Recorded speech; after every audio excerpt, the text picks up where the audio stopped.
Mfana scheme yaunochiita hizi bosa dari wewe uzvinzwa. Kondadiko futi. Iyo ni zuro waiteni sister yangu. Wangu ni zuro ndasera ndiri ku airport asi ndatokuudza kuti ndiri ku airport one bye.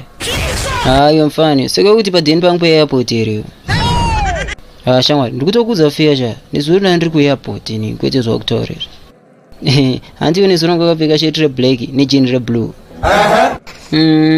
Ndozvona ndikapfeka haungotioni kwakandoona kana murodi ka mamatugogula makudoti tangoti sasira panapa.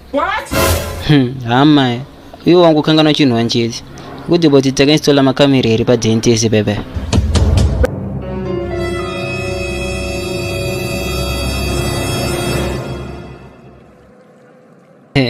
Alright, kwa iwe waite futi padeni pangu nezuro.